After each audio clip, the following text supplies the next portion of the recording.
सियार और ढोल की कहानी।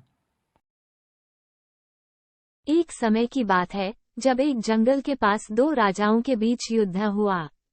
उस युद्ध में एक की जीत और दूसरे की हार हुई। युद्ध खत्म होने के एक दिन बाद तेज आंधी चली, जिस कारण युद्ध के दौरान बजाया जाने वाला ढोल लुढ़क कर जंगल में चला जाता है और एक पेड़ के पास जाकर अटक जाता है। जब भी तेज हवा चलती और पेड़ की टहनी ढोल पर पड़ती, तो धमाधम धमाधम की आवाज आने लगती थी।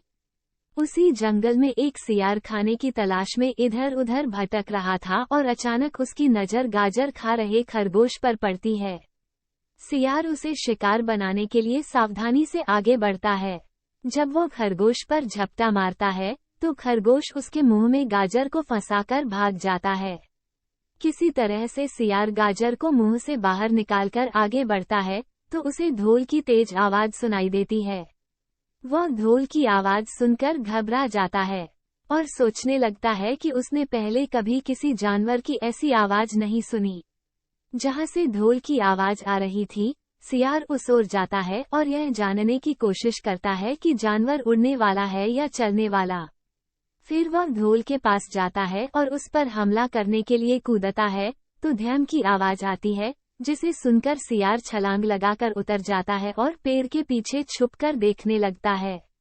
कुछ मिनट बाद किसी तरह की प्रतिक्रिया न होने पर वह फिर से ढोल पर हमला करता है और फिर से ध्यान की आवाज आती है और वह फिर से ढोल से कूदकर भागने लगता है, लेकिन इस बार वह वहीं पर रुककर मुड़कर देखता है। ढोल में किसी भी तरह की हलचल न होने पर वह समझ जाता है कि यह कोई जानवर नहीं है।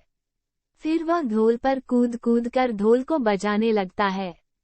इससे ढोल हिलने लगता है और लुढ़कने भी लगता है, जिससे सियार ढोल से गिर जाता है और ढोल बीच में से फट जाता है। ढोल के फटने पर उसमें से विभिन्न तरह के स्वादिष्ट भोजन निकलते हैं, जिसे खाकर सियार अपनी भूख को शांत करता है। कहानी से सीख। सियार और ढोल के कहानी से यह सीख मिलती है कि हर किसी चीज का एक निर्धारित समय होता है। जो हमें चाहिए होता है, वो हमें तय समय पर मिल ही जाता है।